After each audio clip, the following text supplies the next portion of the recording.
At some point in your life, someone told you the serpent in Eden was Satan. Maybe it was a Sunday school teacher with a felt board and a picture of a snake coiled around a tree. Maybe it was a pastor who said it so naturally that you never thought to question it. Maybe you just absorbed it the way you absorb everything in childhood. Through the air, through the stories, through 1,000 small moments that add up to something that feels like obvious truth. The serpent in Eden was Satan. Of course it was. Who else would it be? Now open Genesis. Read the actual words, and notice that the name Satan does not appear. Not in chapter 2, not in chapter 3, not anywhere in the story of the garden. The serpent is there, the tree is there, the temptation is there, the fall is there, but the name Satan is nowhere on the page. That absence is what this story is about. Somewhere around the end of the 1st century, a man on a small island off the coast of what is now Turkey was writing the last book of what would become the Christian Bible. His name was John. He was writing from exile. The communities he was writing for were living under the pressure of Roman power, watching friends suffer, asking the question that suffering always forces to the surface. What force in the universe is actually behind all of this? In the middle of a vision, John saw a great dragon being thrown down from heaven, and he reached for words to describe what he saw. He called it that ancient serpent, who is called the devil and Satan, the deceiver of the whole world. That sentence was written roughly 600 years after Genesis. 600 years. And in those 600 years, something happened. A creature that Genesis never named became the most recognized villain in the history of Western civilization. A story that the oldest text tells one way got retold, reread, and reimagined until the retelling became more familiar than the original. This is the story of those 600 years. It is not a story about whether Christianity got it wrong. It is a story about how human beings read, and why we read the way we do, and what it means that we have always needed evil to have a face. The serpent in Genesis makes 3 claims, and every single one of them turned out to be true. Read the text carefully.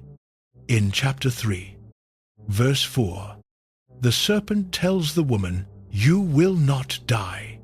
In verse 5, "Your eyes will be opened, and you will be like God, knowing good and evil."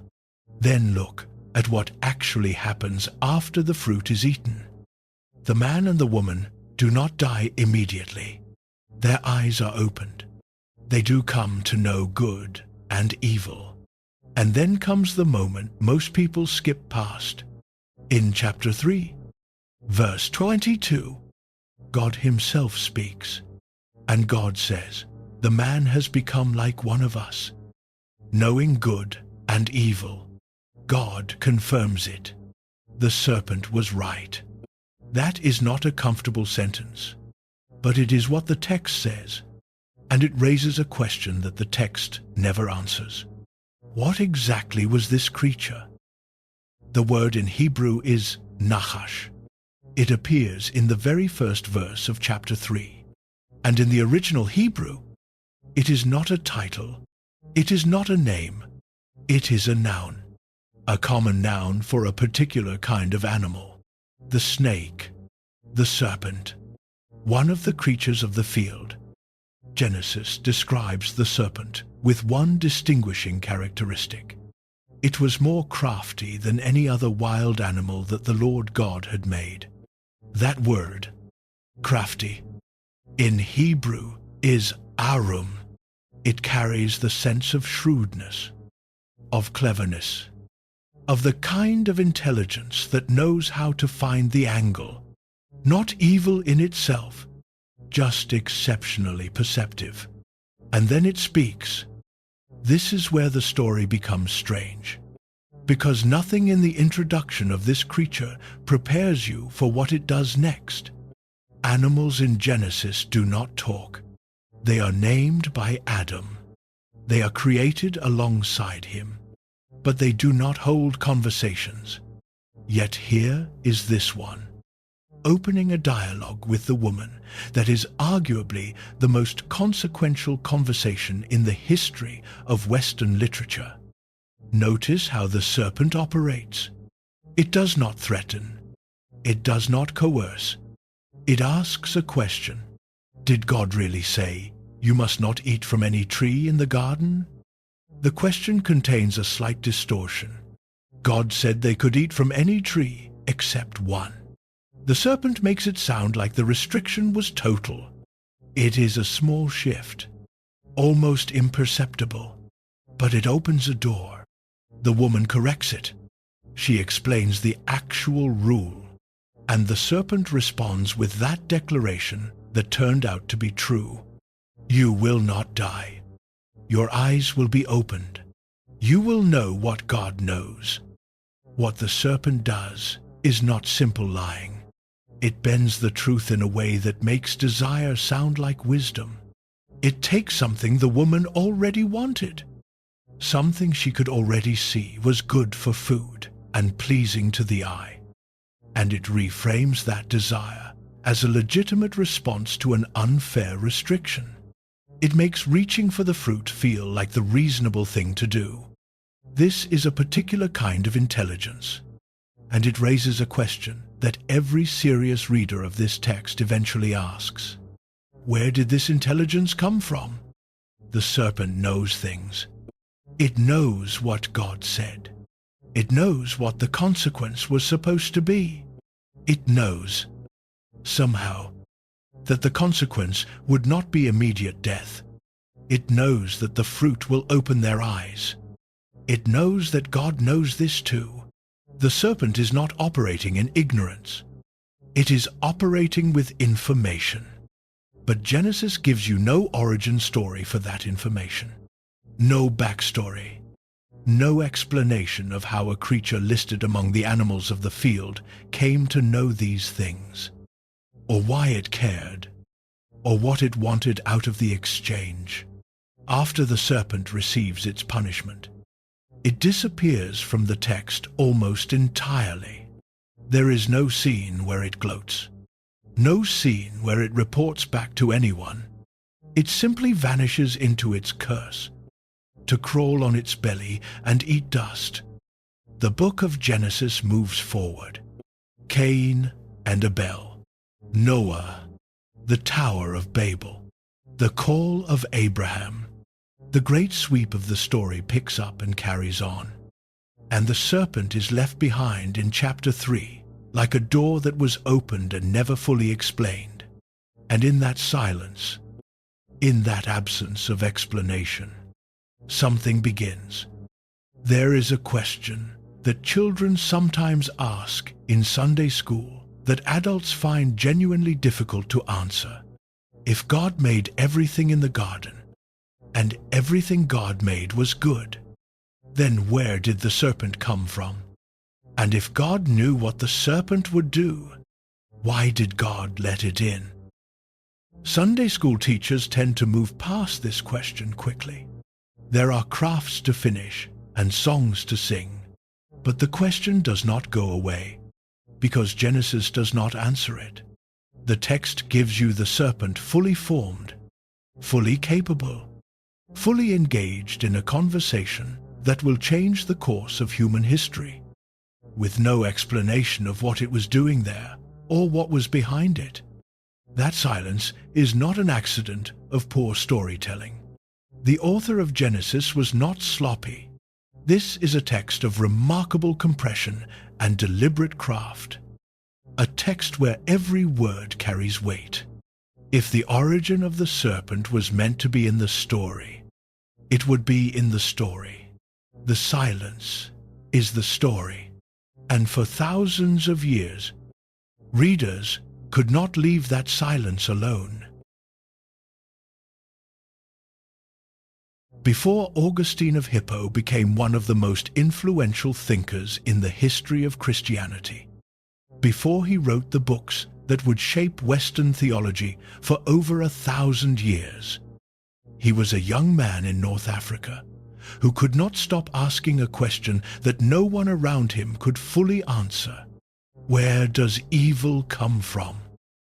Not evil in the abstract, not evil as a theological category to be discussed in a classroom. Evil as he experienced it in his own life. The pull toward things he knew were wrong, the choices he made that he understood, even as he was making them, would damage him. The gap between who he wanted to be and what he kept doing. Augustine felt this gap as a physical reality, as something in his own body working against his own intentions, and he needed to understand where it came from. He grew up in a household shaped by his mother Monica's Christian faith. He knew the story of Eden. He knew about the serpent and the fruit and the fall. But the story as he had received it did not fully close the question he was carrying.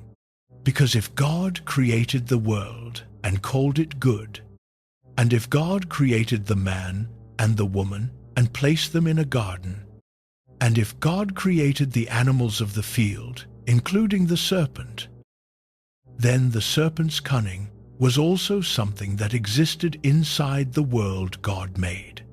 And that meant the capacity for what happened in that garden was already there, already present, already woven into the fabric of a creation that God had declared good.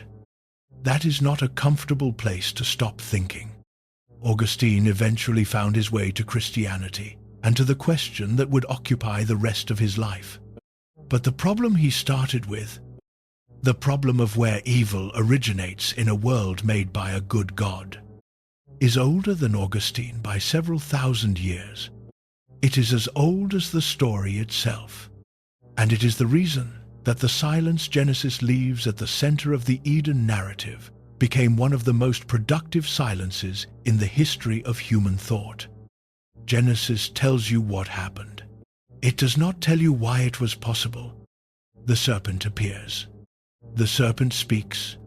The serpent is more crafty than any other creature. But Genesis never explains the engine behind the craftiness, never explains the motivation, never explains what the serpent stood to gain. The story gives you the event without giving you the architecture beneath the event. And human beings, when they encounter a story with that kind of gap at its center, do not simply accept the gap. They fill it. This is not a weakness of the human mind. It is one of its most essential functions. We are pattern-completing creatures. When we encounter an incomplete pattern, we experience something close to physical discomfort until we can find a way to finish it. This is true of simple visual puzzles, and it is true of the deepest questions about the nature of reality. A story with a hole in the center of it is a story the mind cannot stop working on. And the hole at the center of Genesis 3 is not a small one. Think about what the text leaves unanswered. It leaves unanswered how a creature made by God could want to undermine what God had established. It leaves unanswered why this particular creature, among all the animals of the field, had access to information about the consequences of eating the fruit. It leaves unanswered what relationship, if any, existed between the serpent and the larger order of things. And it leaves unanswered the question that Augustine could not stop carrying: if this is where evil entered human experience, what was the source of the evil that made that entry possible? A world in which evil has no source is a world in which evil is simply a feature of reality, built in, structural, part of the fabric from the beginning. And for people who believed that the fabric was made by a God who was good, that conclusion was not acceptable. It was not acceptable theologically, because it implicated God in the origin of evil, and it was not acceptable existentially, because if evil has no source outside the structure of the world, then there is nowhere to point, no one to blame, no possibility of understanding why things are the way they are. Human beings cannot live with evil that has no face. This is not a religious statement. It is an observation about how people actually function when they try to make sense of suffering, of cruelty, of the gap between the world as it is and the world as it should be. We reach for names. We reach for stories. We reach for explanations that locate the problem somewhere, in something, in someone, rather than leaving it as an ambient feature of existence with no origin and no address. The serpent in Genesis is the most famous unnamed problem in the history of Western literature, and the filling of that silence, the long, slow process by which readers across centuries tried to answer what Genesis refused to answer, produced one of the most complex and consequential figures in the history of human imagination. But the filling did not happen all at once, and it did not begin where most people assume it began. It began with a word, a Hebrew word with a definite article attached to it. A word that described a role, not a name. A word that, somewhere in the journey, from ancient Hebrew into the languages of the world, lost its article and became something it was never originally meant to be. That word is where the next part of this story starts. In Hebrew, the word is ha-satan. Two parts. Ha is the definite article. The Satan comes from a root that means to oppose, to obstruct, to act as an adversary. Put them together, and you have not a name, but a description. The accuser, the one who stands on the other side and argues against your case.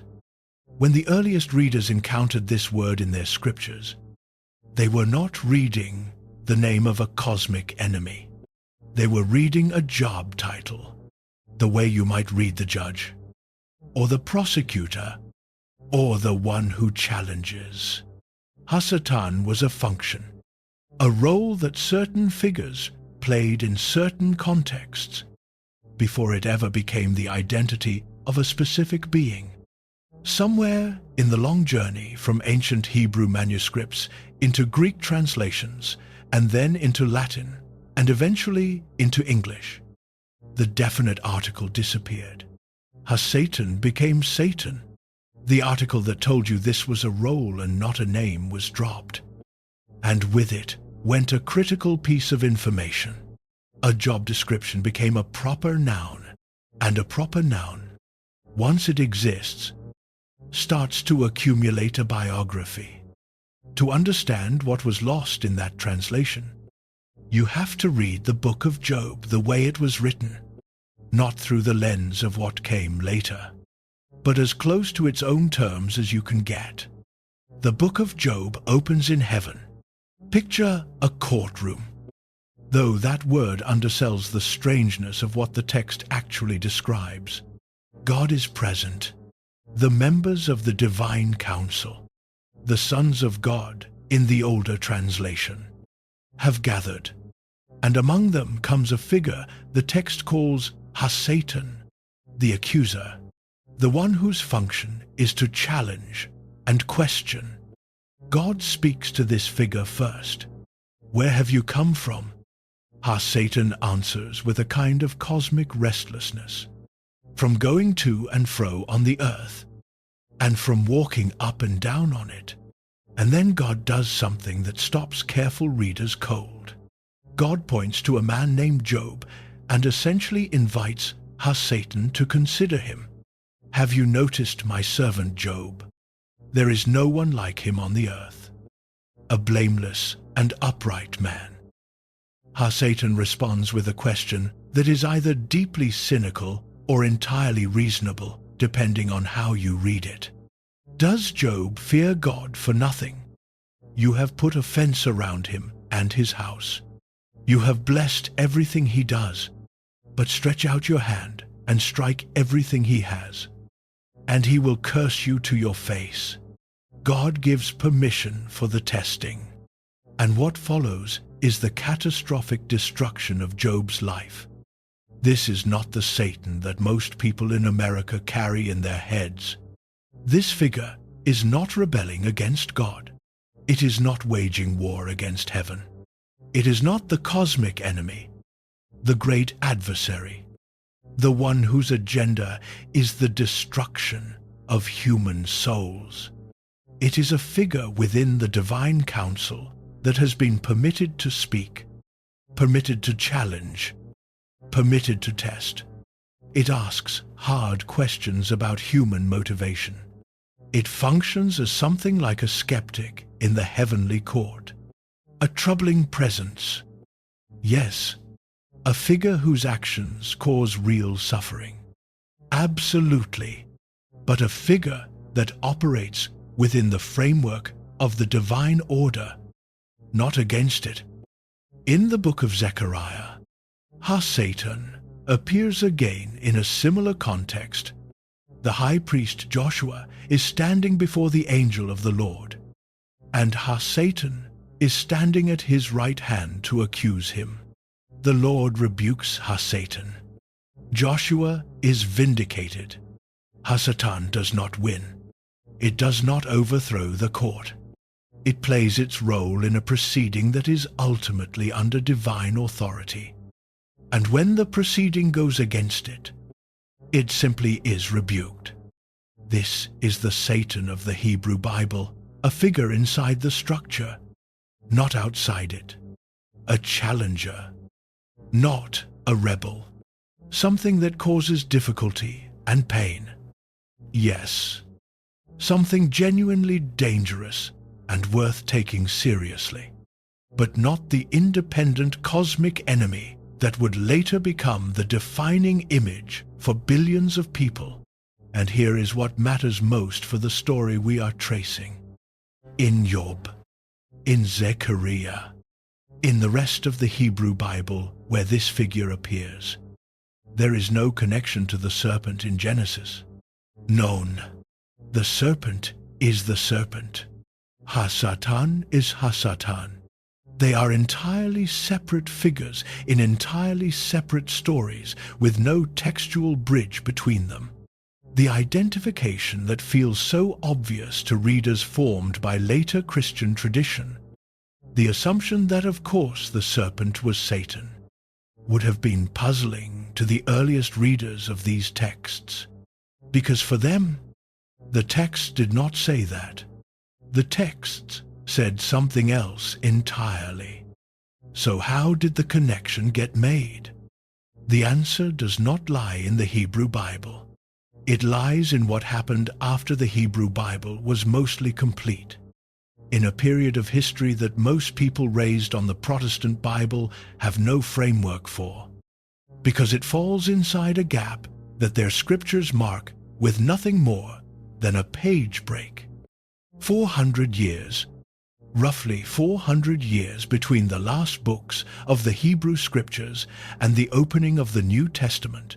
400 years during which the Jewish world was transformed by empire, by catastrophe, by exile, by contact with civilizations that imagined the structure of the cosmos in ways that would permanently reshape how Jewish writers thought about evil, about cosmic conflict, and about the serpent who spoke in the garden at the beginning of everything.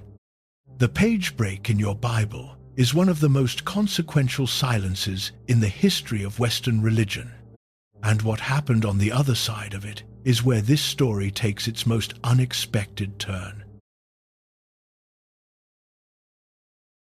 If you grew up with a Protestant Bible, your Old Testament ends with Malachi, a few verses about the day of the Lord, a promise about the prophet Elijah, and then the text stops.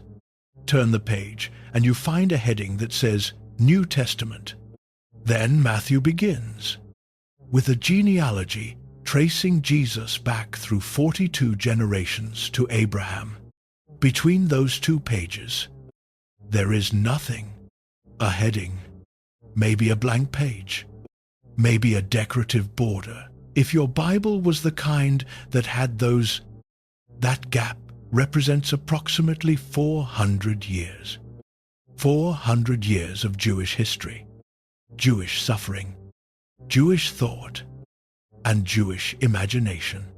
400 years during which the people who produced the Hebrew Scriptures lived under a succession of foreign empires, watched their temple be desecrated and then rededicated, fought a war for their religious survival, and asked the same question that suffering always forces to the surface. Why is this happening? What kind of universe allows this? And what force, exactly, is behind the darkness that keeps pressing against everything we believe about God? Those 400 years do not appear in the Protestant Bible, but they shape the world that Jesus was born into more completely than almost anything in the Old Testament itself. And they shaped, in particular, the way that world thought about evil. To understand what happened in those centuries, you have to start with geography and with the particular empire that changed everything about the Jewish cosmic imagination. In the 6th century, before the Common Era, the Babylonians destroyed Jerusalem and carried the Jewish people into exile. When the Persians conquered Babylon, roughly 50 years later, the Persian king Cyrus allowed the Jewish exiles to return home. This moment, the Persian period, is celebrated in the Hebrew Bible as a moment of liberation, and it was. But the Persian period also brought the Jewish people into sustained contact with one of the most sophisticated religious traditions the ancient world had produced. The Persians practiced a religion centered on the teachings of a figure named Zarathustra, a tradition that later scholars would call Zoroastrianism. And at the heart of that tradition was a vision of the cosmos that was radically different from anything in the Hebrew Bible.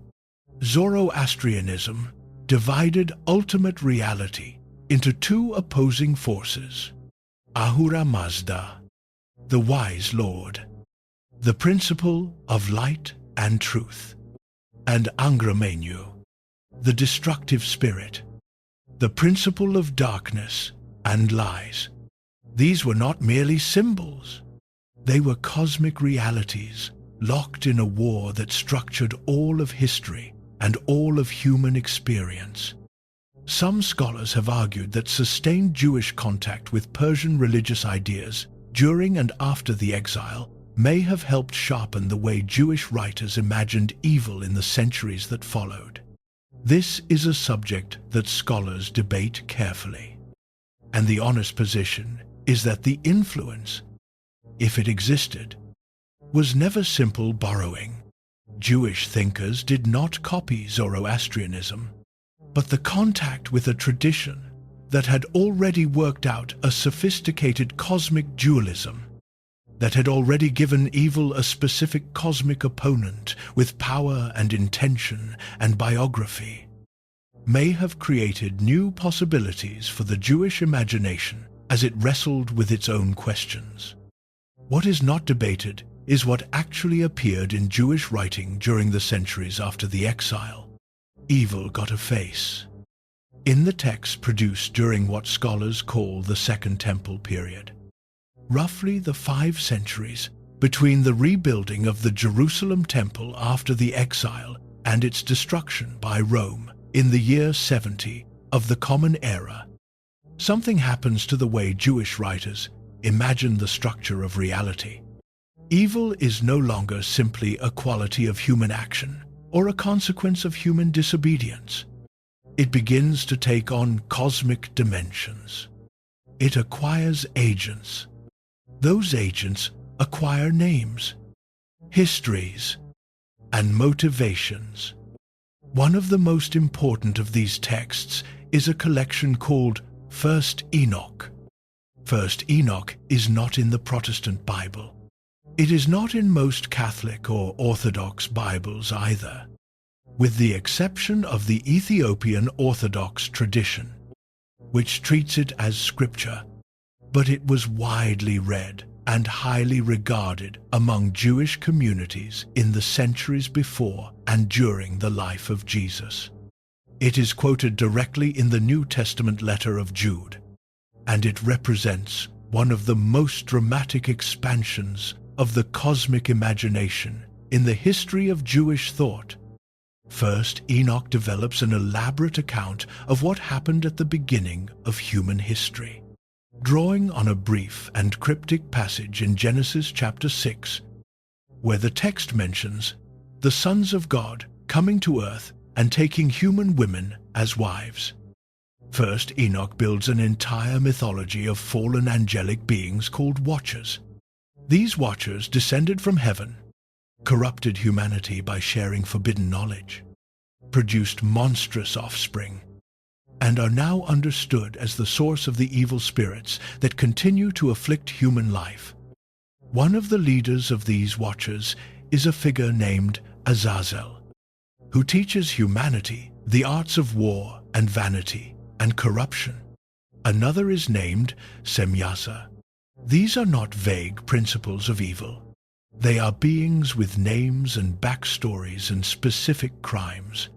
Evil, in First Enoch, has a biography. And alongside this development, something else was happening in Jewish apocalyptic literature. The figure of Satan, or the Satan, was beginning to evolve. In texts from this period, Satan begins to look less like the prosecuting attorney of Job's heavenly court and more like the leader of a cosmic opposition, a being who had chosen to stand against the purposes of God, a being whose influence extended across human history and human experience. This development did not happen because Jewish thinkers decided arbitrarily to change their theology. It happened under pressure. Real, historical, brutal pressure.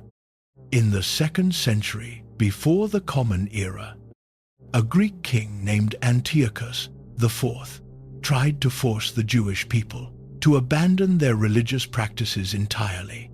He desecrated the Jerusalem temple, erected an altar to Zeus inside it, and banned the observance of Torah on pain of death. Jews who refused to comply were tortured and killed. This crisis, remembered in the books of Maccabees, forced a question that earlier theology had not fully prepared Jewish thinkers to answer.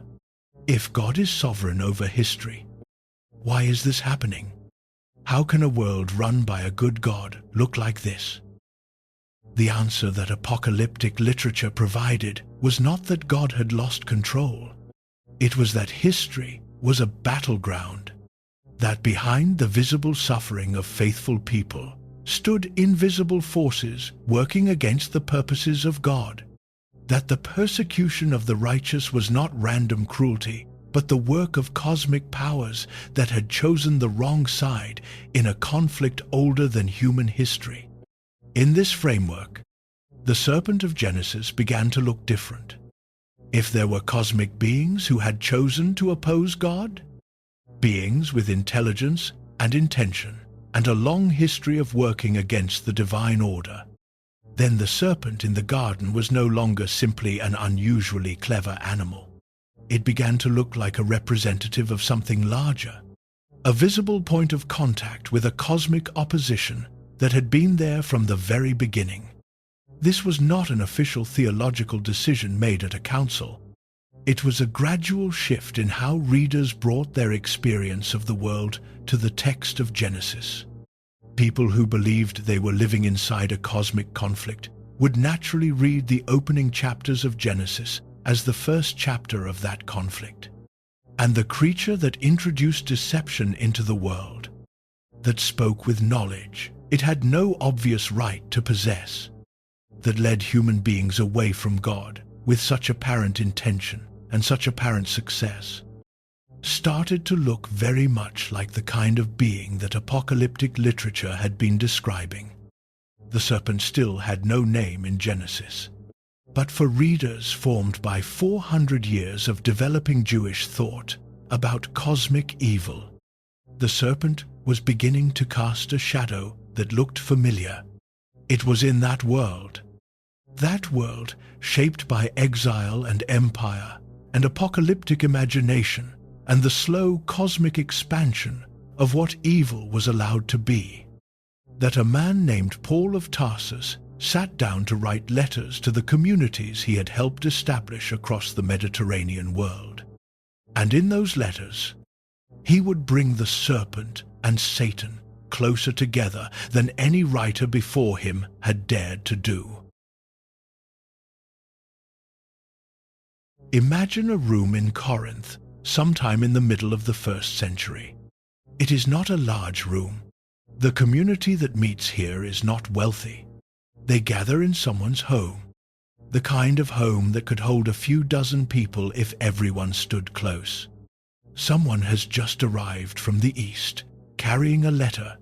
The letter is from Paul, and someone stands up to read it aloud to the room. The letter moves through several subjects: factions in the community, questions about marriage, the proper conduct of gatherings, and then it comes to a passage about deception, about the danger of teachers who come with a different message, presenting themselves as trustworthy when they are not. And Paul reaches for an image to make the point. He writes, "I am afraid that as the serpent deceived Eve by its cunning, your thoughts will be led astray from a sincere and pure devotion."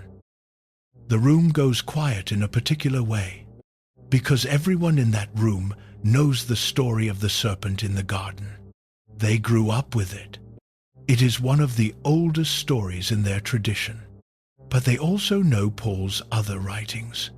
They know how he talks about Satan, about the tempter, about the one who disguises himself as an angel of light, which Paul mentions just a few verses later in the same letter.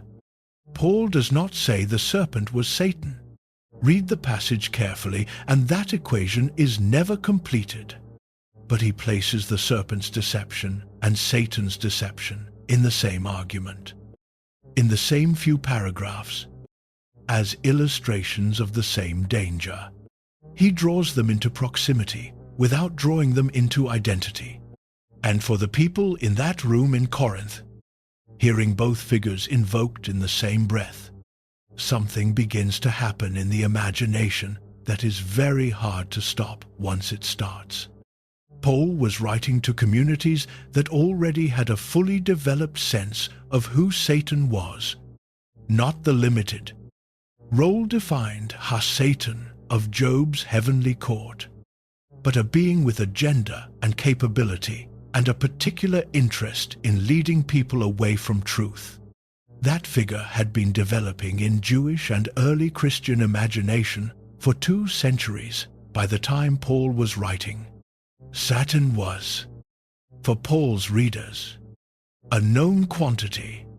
And now Paul was describing the serpent of Genesis using the same vocabulary he used for Satan, the same word for deception, the same framework of leading minds astray from sincere devotion. The serpent deceived Eve the way that Satan deceives. The serpent worked through cunning the way that Satan works through disguise. Paul was not making a theological argument that the serpent was Satan, but he was writing in a way that made it very easy for later readers to complete that argument themselves. In his second letter to the Corinthians, Paul describes Satan as one who disguises himself as an angel of light. This is a being of radical inauthenticity, one whose entire mode of operation is to appear as something other than what it is. And the serpent of Genesis, which appeared as an animal, but spoke with intelligence that exceeded any animal, which presented desire as wisdom and rebellion as insight, which bent the truth rather than breaking it outright, which appeared to be one thing while being something that the text itself cannot fully account for. The serpent operates by exactly that logic. You do not need Paul to explicitly say they are the same. The family resemblance is already there on the page. And readers who were already living inside a world where cosmic deception was the primary mode of spiritual danger would see that resemblance immediately. Paul also writes about what he calls the God of this age, blinding the minds of unbelievers. He writes about powers and principalities, about cosmic forces of darkness, about a spiritual opposition that operates behind the visible surface of human history. These are not casual metaphors in Paul. They are descriptions of a reality that he believed was actual, and the serpent that introduced deception into human history at the very beginning, in the garden. At the moment everything went wrong, fit naturally into that picture of an opposition that had been working against human flourishing from the start. There is something else worth noticing about how Paul handles the Eden story. He returns to it more than once, and each time he does, he uses it to explain something about the present. The serpent's deception of Eve becomes a template for understanding how deception works in Paul's own communities. The fall in the garden becomes the point of origin for the human condition that Paul describes in his letter to the Romans. For Paul, Genesis 3 is not ancient history. It is the beginning of the story that his communities are still living inside of. And when you believe you are still living inside that story, you naturally read its characters as still active in the world. The serpent that deceived Eve is not a figure safely contained in the past. It is the representative of a mode of operation that is still happening right now in the communities Paul is writing to, which means the serpent is not really something separate from Satan. They are, at minimum, expressions of the same force working by the same methods toward the same ends. Paul stops just short of completing the identification in writing, but he sets up the completion with such precision that it is hard to imagine anyone who read his letters and then read Genesis not eventually putting the two figures together. The person who did complete it in writing, who looked at the connection Paul had left almost but not quite explicit, and stated it openly and formally, and with the full weight of apocalyptic vision behind it, was the man on the island of Patmos.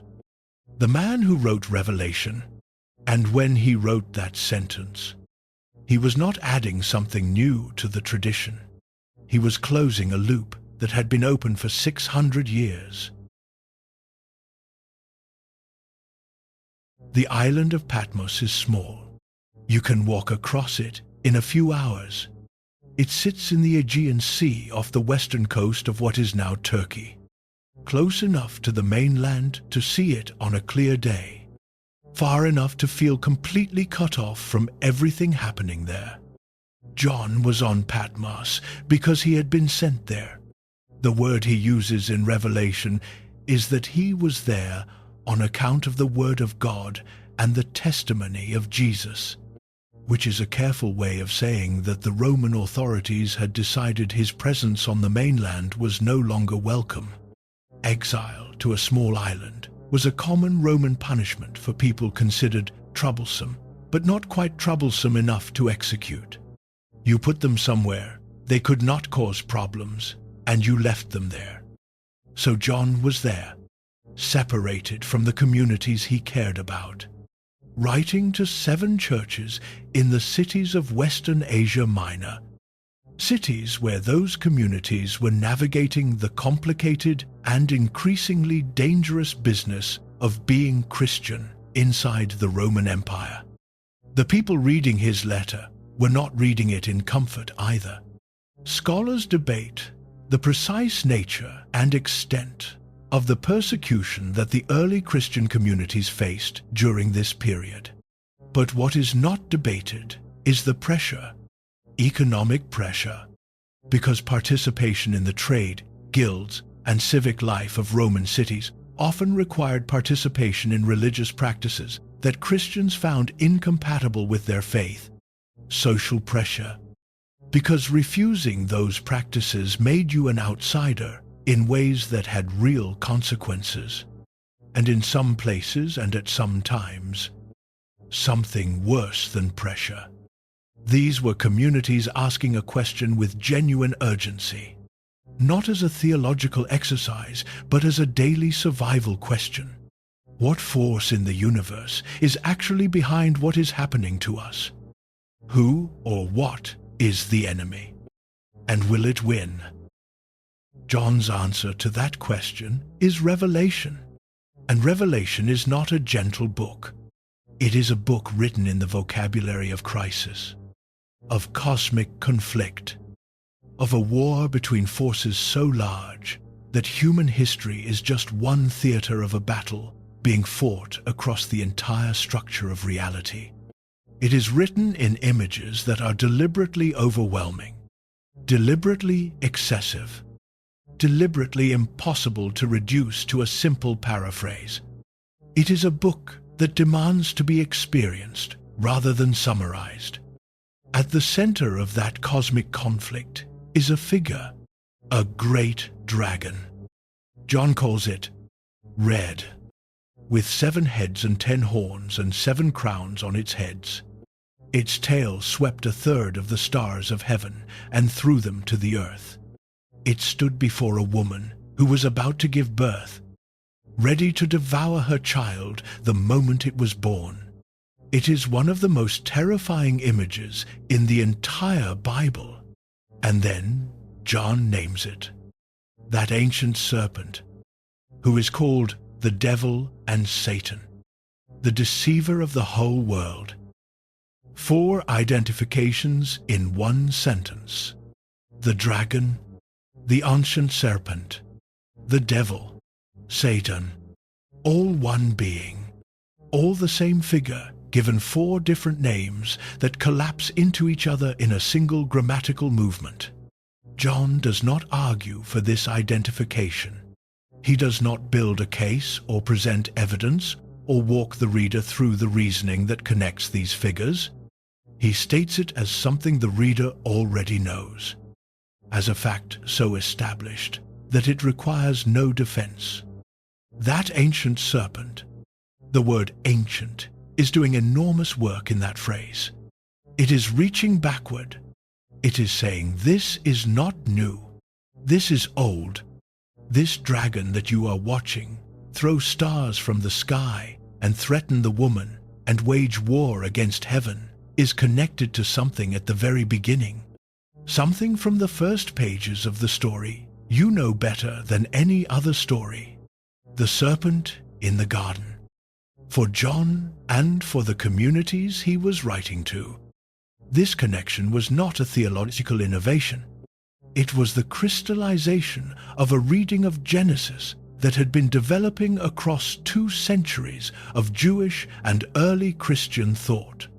The serpent of Eden, that inexplicable figure with its inexplicable knowledge and its inexplicable motivation, had been accumulating associations across all those years of Second Temple literature and apocalyptic imagination. John was not inventing the connection. He was naming it out loud, formally, with the full authority of prophetic vision behind it. And when he did, something happened to Genesis. Because Revelation did not just add information about the serpent. It changed the way the entire Bible could be read. When Revelation became the final book of the Christian canon, when it was placed at the end of the story as the culmination toward which everything was moving, it became a lens through which everything that came before it could be seen in a new way. Readers who came to Genesis after reading Revelation would not read the serpent the same way a reader unfamiliar with Revelation would read it. The connection had been made, the name had been given, and human beings who know a thing cannot unknow it. The serpent in chapter 3 of Genesis, once identified with the dragon of Revelation, with the devil and Satan, would be seen that way by every subsequent reader who came to the text carrying that identification. This is what scholars sometimes call a retroactive reading. Revelation does not simply follow Genesis in the canon. It reaches back and rewrites how Genesis is experienced. The ancient serpent of Revelation pulls the serpent of Genesis forward into an apocalyptic frame and holds it there. And the serpent of Genesis pulls the dragon of Revelation backward into the original garden and gives it a history that makes the cosmic conflict feel even older and even more inevitable than it would otherwise. They illuminate each other across 600 years of text. But here is something worth sitting with before we move on. Revelation is not reading Genesis on Genesis's own terms. Genesis is a text about a garden, about two human beings, about a single choice and its consequences for the human condition. The serpent in that text is strange and unexplained. Yes, its knowledge exceeds what the text accounts for. Yes, but the text itself never gestures toward a cosmic war. It never suggests that what is happening in the garden is a theater of a conflict that spans the entire structure of reality. Revelation lives in a different imaginative universe.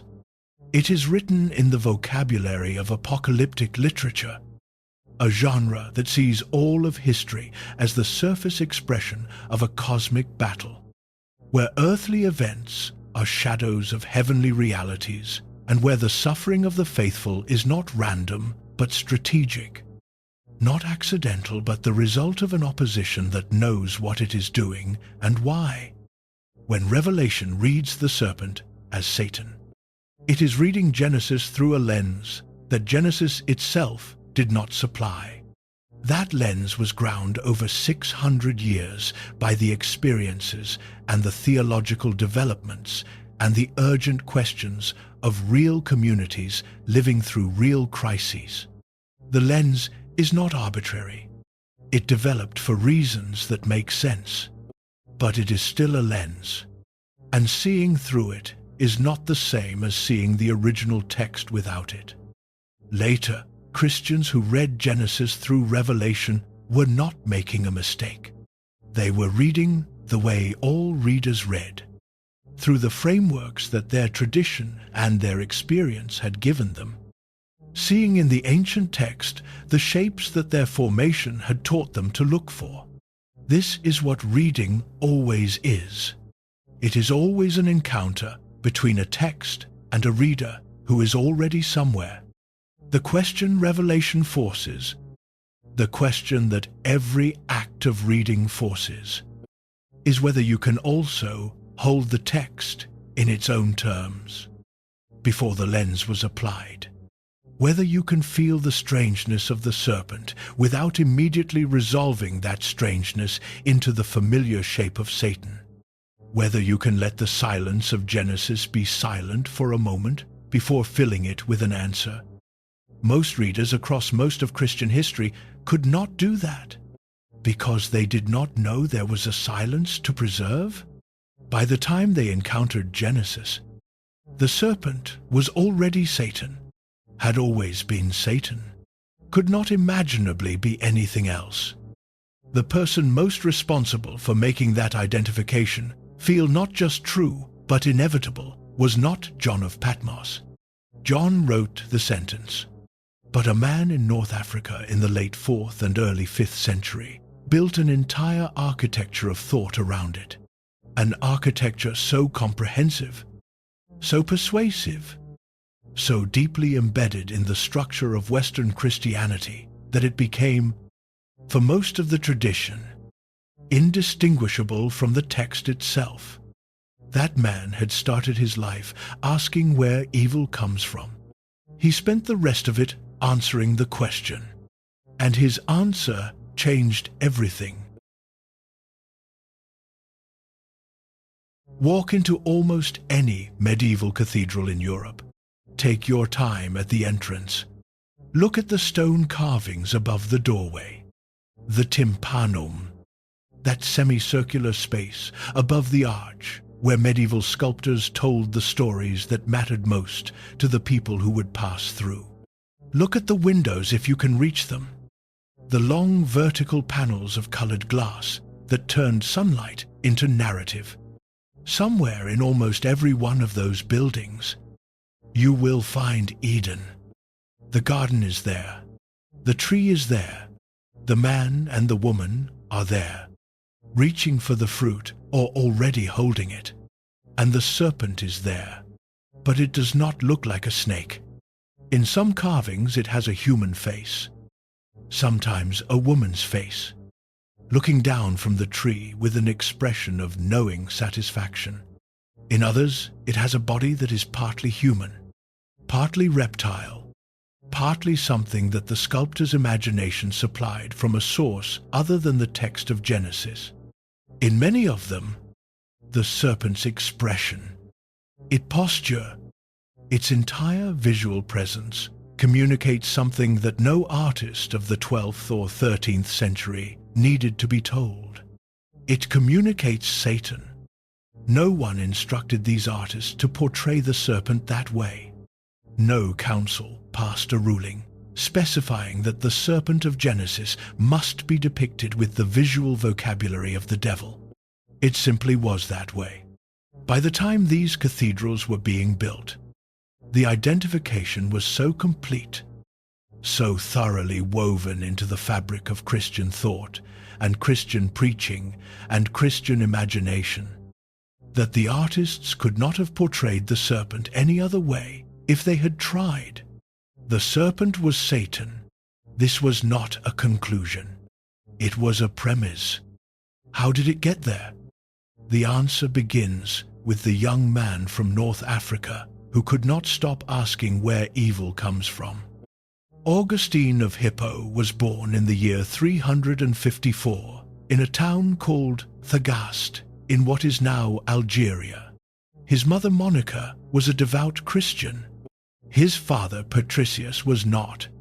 Augustine grew up caught between those two worlds. Intellectually brilliant, spiritually restless, spending his young adulthood searching through every philosophical tradition available to him for something that could answer the questions he could not stop carrying. For several years he was drawn to a movement called Manichaeism, which offered an answer to the problem of evil that felt, at first, compelling.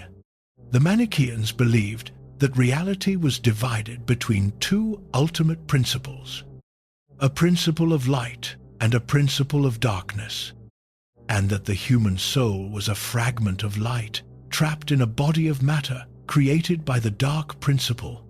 Evil existed because darkness was a real, independent force in the cosmos, not something that God permitted or worked through, but something that stood genuinely opposed to the good at the most fundamental level.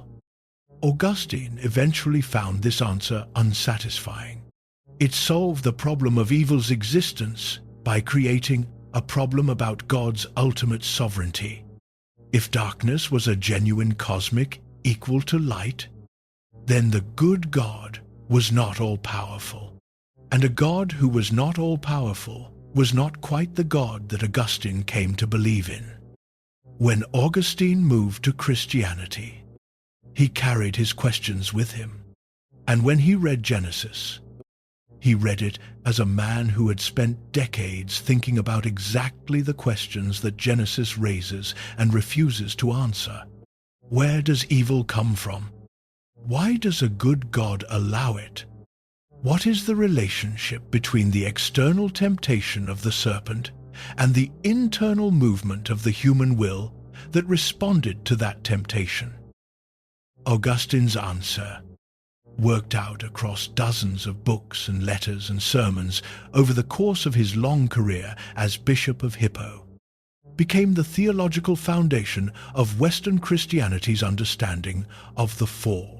And at the center of that answer was a move that Genesis itself does not make, but that Augustine found inevitable, given everything else he believed. For Augustine, the serpent's presence in the garden required explanation. A being that crafty, that purposeful, that oriented toward the undermining of the divine order could not simply be an unusually intelligent animal. Behind the serpent stood a will that had already chosen, before the events of Genesis 3, to oppose God, a will that had fallen before the human will fell. And that prior fall, that original rebellion of a spiritual being against its creator, was the backstory that Genesis had left unwritten. The serpent was the instrument of that fallen will. Satan, for Augustine, was not just associated with the serpent. Satan was the operative intelligence behind it, working through it, using its craftiness as a vehicle for a corruption that had been planned and intended from a position of cosmic opposition. But Augustine did something more important than simply identify the serpent with Satan. He insisted that the fall in the garden was not primarily about Satan's power. It was about the human will. The serpent offered the temptation, but it was the human beings who chose. And that choice, the first wrong choice of a will that had been made free, was the wound through which everything else entered. Pride, concupiscence, the turn of the self inward, away from God, toward its own gratification, the inheritance of that wound passing from generation to generation through the whole of human history. This is what Augustine called original sin, and original sin, as he worked it out, required both the serpent and Satan and the human will, all three together, each playing its role in an event whose consequences were still unfolding in every human life. Satan provided the external pressure, the serpent provided the vehicle, and the human will provided the yes that made it all real. When Augustine wrote this, he was not writing a footnote. He was writing the architecture that Western Christian thought would live inside for over 1,000 years. His reading of Genesis became, for most of the medieval church, simply what Genesis said, not an interpretation, the meaning. And once that architecture was in place, it became the air that every subsequent reader of Genesis breathed. Medieval theologians refined it. Preachers repeated it from every pulpit. Painters and sculptors visualized it on every available surface. Children absorbed it in the earliest religious instruction they received. By the time a poet named John Milton sat down in the 17th century to write his epic account of the fall, the identification of the serpent with Satan was so complete that the poem could not have been written any other way. Milton was blind by the time he wrote Paradise Lost. He dictated it. He had been thinking about it for most of his adult life. And what he produced, published in the year 1667, was something that no one had quite done before in the English language. He gave Satan a voice, not just an identification. Not just a role in the theological drama, a voice, a character, an interiority. The Satan of Paradise Lost speaks in the first person, thinks out loud, argues with himself, experiences something that reads remarkably like grief and rage and wounded pride. He has the most famous line in the poem, "Better to reign in hell than serve in heaven." You can feel the logic of it, even as you know it is wrong. Milton's Satan is charismatic in the way that characters are charismatic, when their creator understands them from the inside. And this Satan, this fully voiced, fully characterized, fully psychologized Satan, is the one who enters the garden, who takes the form of the serpent, who approaches Eve, not as a creature of the field, but as a being of immense intelligence and long experience, one who has already been through his own catastrophe, and who is now engineering hers. Paradise Lost was not scripture, but it was read by more English-speaking people over the following 3 centuries than almost any other work in the language. And the Satan it gave those readers? The Satan who went into the garden with full knowledge and full intention. The Satan whose voice could charm and whose arguments could almost convince, became the Satan that English-speaking Christianity carried in its imagination. When an American child in the 20th century sat in Sunday school and heard about the serpent in the garden, the image that formed in their mind was not drawn purely from Genesis. It was drawn from 15 centuries of accumulated interpretation, from Augustine's theology and medieval art, and Milton's poetry, and the long chain of sermons and pictures and stories that those things generated.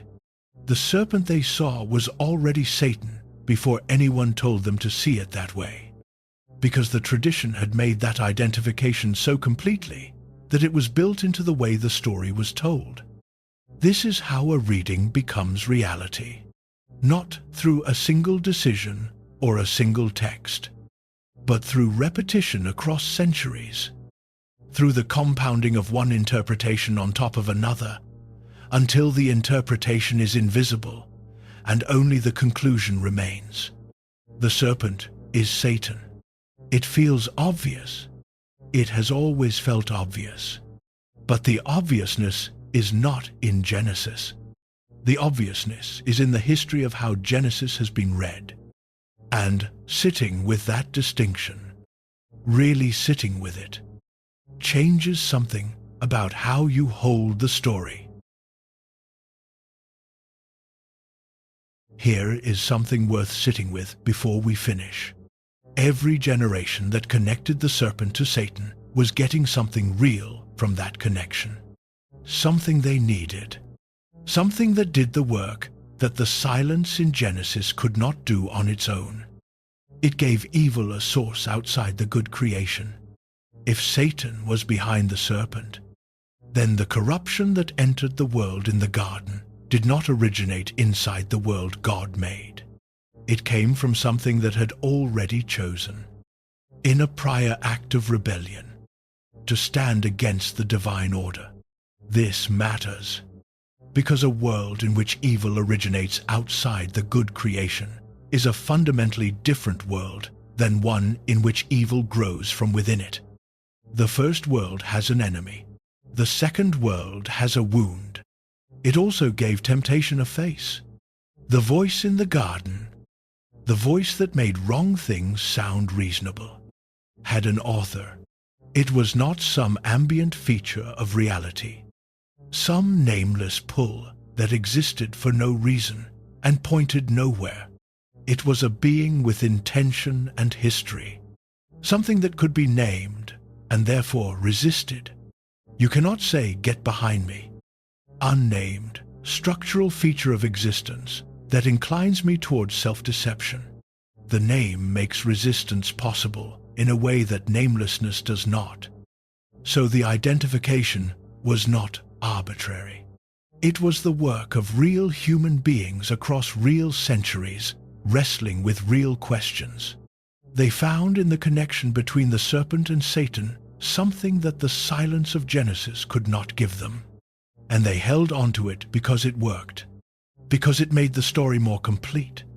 But Genesis, before all the centuries of reading layered on top of it, leaves the serpent unnamed. And that silence has a weight worth feeling.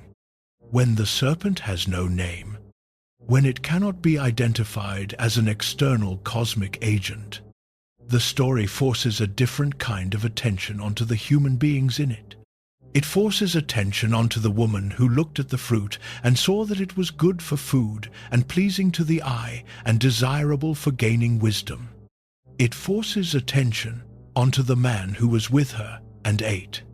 It forces attention onto the choice. When you put Satan behind the serpent, you answer the question of the serpent's origin, but you also, without quite meaning to, shift the weight of the story. The temptation becomes the work of a cosmic intelligence so powerful that resistance would have required something almost superhuman. The choice of the man and the woman becomes, at least a little, more understandable. They were outmatched. They were deceived by a being of vastly superior cunning. Of course they fell. But in Genesis, without Satan, the story is starker. The serpent is crafty. Yes, its arguments are effective. Yes, but the woman sees the fruit, evaluates it, finds it good, and reaches for it. The man is there, and he eats. They made a choice in a garden that was good, with everything they needed already provided. That version of the story asks harder questions. And one of the things that putting Satan in the garden accomplished across 15 centuries was to make those questions a little less urgent. Because once you have Satan, you have an explanation. And explanations, even true ones, have a way of closing down the questions that the story was still trying to ask. Was the serpent in Eden really Satan? Genesis does not say so. Revelation teaches you to see it that way. And 15 centuries of theology and art and poetry and Sunday school made that seeing feel like the only way to see. The sentence John wrote on Patmos was not wrong. The tradition that produced it was not a fraud. The communities that needed it were not weak or foolish.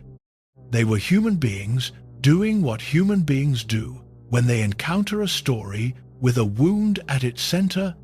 They tried to give a name to the thing that Genesis left nameless. And they succeeded so completely that most people today cannot read Genesis 3 without seeing Satan in the serpent, without feeling that the identification is obvious, without experiencing any gap between the text and the reading. The silence of Genesis has been holding a question open for 3,000 years. Not about Satan, about the garden, about the choice, about two people in a place that was good, with a voice offering them something they already had, and the fact that they reached for it anyway. When we look into the garden and see Satan behind the serpent, we are seeing something real that 15 centuries of tradition built when we let the serpent be what Genesis says it was. A creature, nameless, motivated by nothing the text will explain. We are left with something harder and stranger and maybe more honest. We are left with the choice, and we are left with ourselves. Standing at the edge of a garden, listening to a voice that knows exactly what we want and knows exactly how to ask. Does it matter whether it was Satan?